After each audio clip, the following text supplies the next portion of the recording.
Buenas noches. Oro Noticias, el noticiero que les permite a ustedes estar bien informados, se complace en presentar su sección jurídica Derechos en Derecho. Permítanme iniciar con una pregunta.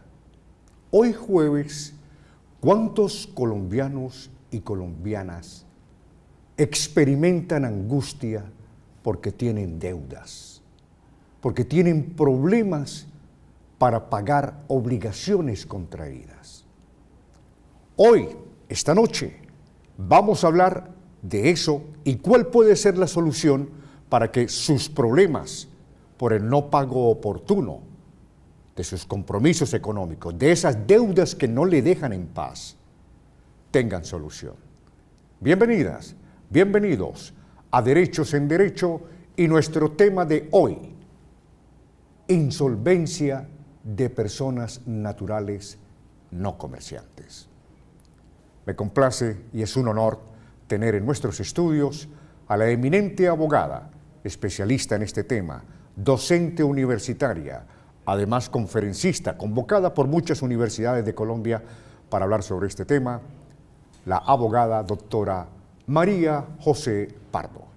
Doctora María José, buenas noches, bienvenida. Es un gusto tenerle acá. Un gusto la invitación y pues esperemos brindar información de mucha ayuda y mucha claridad para todos los televidentes. ¿Qué es lo que se conoce como ley de insolvencia en Colombia? ¿De qué se trata? Por favor. Insolvencia económica existe para empresas, para comerciantes y para personas naturales no comerciantes. Efectivamente, estaremos abordando hoy la insolvencia de la persona natural no comerciante. Esta es una ley que es una herramienta jurídico-financiera para todas aquellas personas que por situaciones adversas en la actualidad no tienen cómo cubrir todas las cuotas de sus créditos, todas sus obligaciones con su capacidad económica o con sus ingresos. Básicamente eso es la ley de insolvencia económica, una herramienta y un salvavidas para los deudores. Insolvencia. Si tuviéramos que definir esa palabra desde el ámbito jurídico, ¿qué podríamos manifestar al respecto, doctora María José? Es no tener para pagar, es el incumplimiento o la mora en el pago de las obligaciones contraídas por una persona con sus acreedores. Esa es la definición básica en derecho de insolvencia. Es cierto que el mundo cambió con el problema de la pandemia, con el COVID-19. El mundo cambió.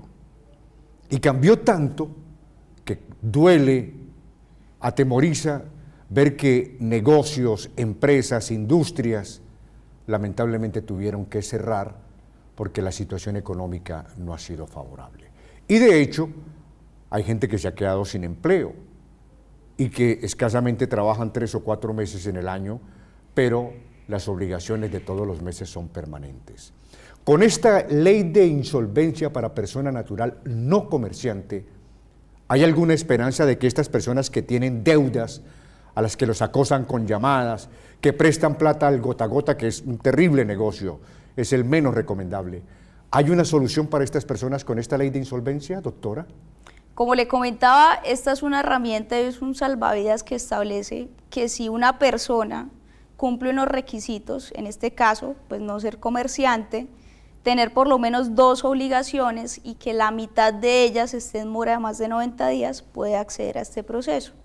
Se hace ante un centro de conciliación o una notaría del lugar donde viva, se radica una solicitud con unos requisitos completamente legales, regulados por la ley, pero lo más interesante de este proceso es la agilidad y los beneficios que tiene, porque cuando se radica el proceso y es admitido por el centro de conciliación o la notaría, esta persona obtiene unos beneficios iniciales, los cuales son la suspensión de procesos ejecutivos de cobro coactivo y restitución de bienes que haya en su contra, la prohibición de que le inicien estos procesos a la persona que se está insolventando, la prohibición de hacer pagos. ¿Por qué esta prohibición de hacer pagos?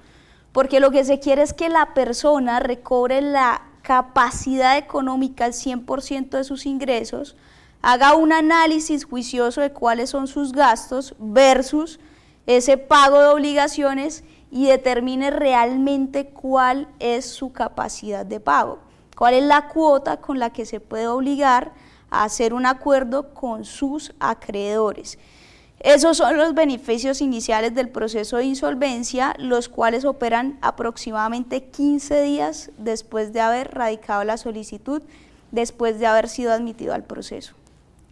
A ver, esto es interesante. Voy a recalcarlo. La señora o el señor X tiene deudas por pagar. Está intranquila o está intranquilo. Pero tiene 2, 3, a veces hasta más obligaciones. La cuota del banco, el pago de la instalación de la cometida del gas, bueno, tantas cosas, la moto que compró, cualquier deuda. Tiene 2 o más deudas. Ok. Esta persona, al acogerse a la ley de insolvencia, de inmediato, si tiene demandas, procesos ejecutivos de cobro, ¿de una vez se frenan los procesos?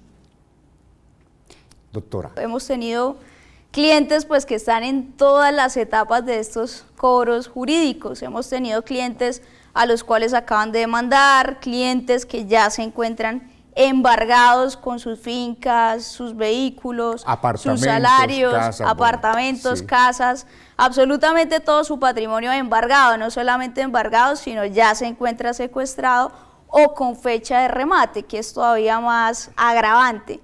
Sin importar la etapa en la que se encuentre ese proceso jurídico, al ser admitido a un proceso de insolvencia, se suspende ese proceso ejecutivo, hasta antes de que se haya practicado el remate, claro está. Y esta persona que debe plata y que está embargada, que le van a rematar el apartamento, la finca, la casita, en fin, lo que tenga, se abstiene porque la ley lo permite de seguir haciendo pagos de abonos, o sea, es decir, hasta ahí llega el pago, ¿se suspende temporalmente? El proceso de insolvencia tiene una ventaja y es la agilidad. En este proceso de persona natural no comerciante, hay unos términos para desarrollar la negociación que son 60 días prorrogables por 30 más, entonces en total 90 días que pueden ser aproximadamente 4 meses. Eso es lo que se traduciría en el periodo de gracia, por decirlo de alguna manera, o la prohibición de pagos a los acreedores en virtud del principio de igualdad. Cuando todos los acreedores vienen a insolvencia, todos quedan en igualdad de condiciones, por ende no se les puede hacer pagos a ninguno de ellos. Y la idea es que dentro de esa negociación el cliente pueda capitalizarse, hacer un ejercicio juicioso de sus finanzas, para dentro de esa negociación hacer una propuesta real, seria, objetiva, materializable en el tiempo, porque ¿qué sucede?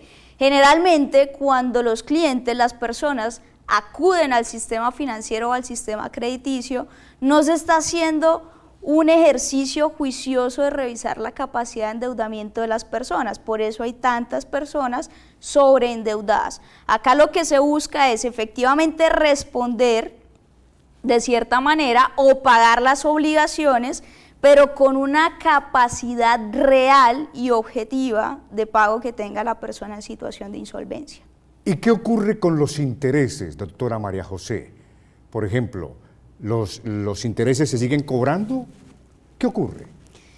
Los intereses tienen un factor bien interesante dentro del proceso de insolvencia, y es que los mismos son sujetos de negociación.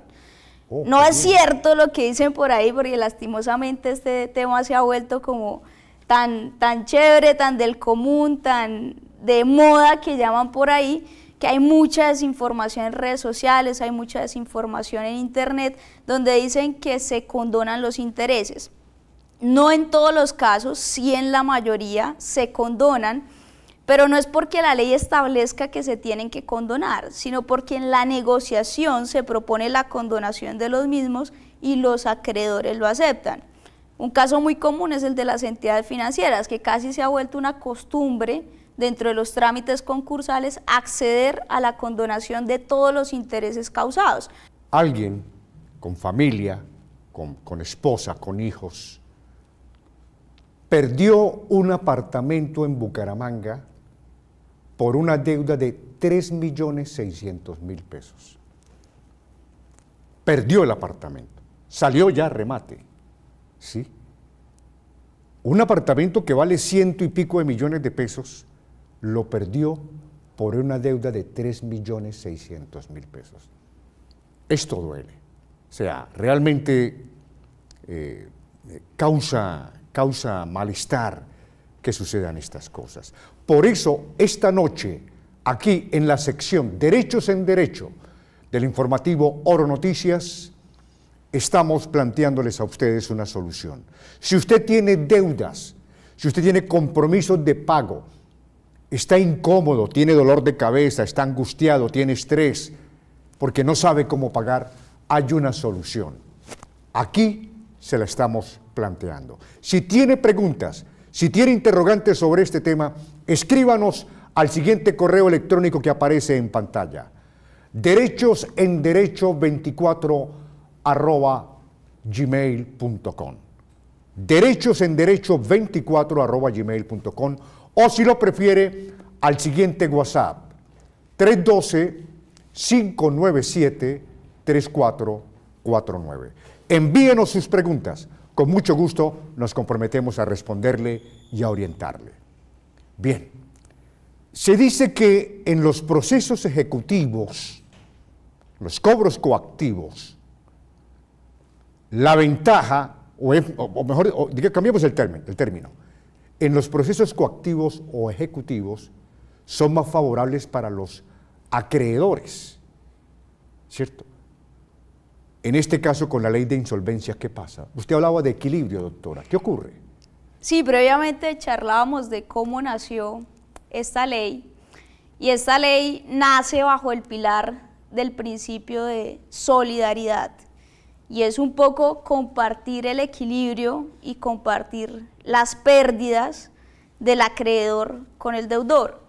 Si hay un sistema desequilibrado, hay un sistema en que el salario mínimo sube 1 punto, pero los gastos suben 10 puntos, pues es necesario una herramienta como insolvencia que le permita al deudor hacer un reajuste en sus finanzas, hacer un reajuste en esos gastos que está teniendo para poder honrar el compromiso de pago.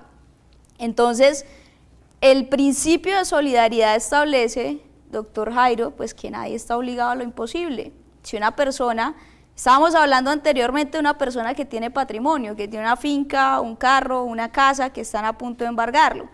Pero así como existe esa persona, también existen personas que deben 100, 200 millones de pesos y no tienen patrimonio, o al menos no un patrimonio representado en un carro, una casa, un activo importante. Sin embargo, esta ley trae una segunda fase, y es que cuando no se logra la negociación con esos acreedores, el trámite trae otro que se llama liquidación patrimonial. Y este trámite básicamente le dice al deudor: usted ya ingresó a insolvencia, tiene todos los beneficios, intentó negociar, no aceptaron su propuesta de pago, porque por supuesto acá los que tienen la última palabra son los acreedores, si aceptan la propuesta de pago o no. Pero si no aceptan su propuesta de pago, la ley no le dice devuélvase por donde vino y pues mire a ver cómo resuelve. Al contrario, la ley establece esta segunda oportunidad, que es la liquidación patrimonial, donde le dice al mismo deudor: intentó negociar, intentó todas las alternativas, ya tiene los beneficios, porque no los pierde. Entonces, a través de este proceso de liquidación patrimonial, entregue su patrimonio. No importa en lo que esté representado, pero entréguelo. Si es una moto de 2 millones, si es una moto de 5, si es un vehículo, si es una casa, entréguelo. Y ese patrimonio va a responder por el 100% de las obligaciones. Entonces, acá sucede algo interesante que incluso desde el derecho cuesta explicarlo, y es cómo un activo representado en 1, 2 millones de pesos puede responder por una deuda de 100, 200, 300, y la persona que se acoge a este proceso pues queda sin saldo en contra, porque básicamente esta es una obligación que ya no se podría cobrar por parte de los acreedores. Entonces, como ve, doc, esto es una figura que trae 2 aristas. Inicialmente permite al cliente negociar, al deudor negociar, honrar el crédito con su real capacidad de pago. Pero si no le quieren aceptar esa negociación, si los acreedores se rehúsan, hay una segunda alternativa también. Entonces estamos hablando de una herramienta muy interesante, muy vanguardista acá en Colombia, que sí o sí establece una solución para las personas que tienen problemas de endeudamiento. Nos agrada en esta sección, Derechos en Derecho, en el noticiero Oro Noticias, compartirles a ustedes esta buena noticia. Ya escucharon a nuestra invitada, la abogada doctora María José Pardo, explicándonos sobre esta ley de insolvencia de persona natural no comerciante. Si usted tiene dudas, quiere averiguar más sobre esta buena noticia, escríbanos al correo electrónico que aparece en pantalla, derechosenderecho24@gmail.com, o escríbanos al WhatsApp 312-597-3449. Doctora María José, muchas gracias por compartir sus conocimientos jurídicos con nuestros televidentes. Esperamos que sea información real, veraz, de calidad para todos ustedes. Esa es nuestra mayor meta, que la gente esté informada con personas que realmente manejan el tema.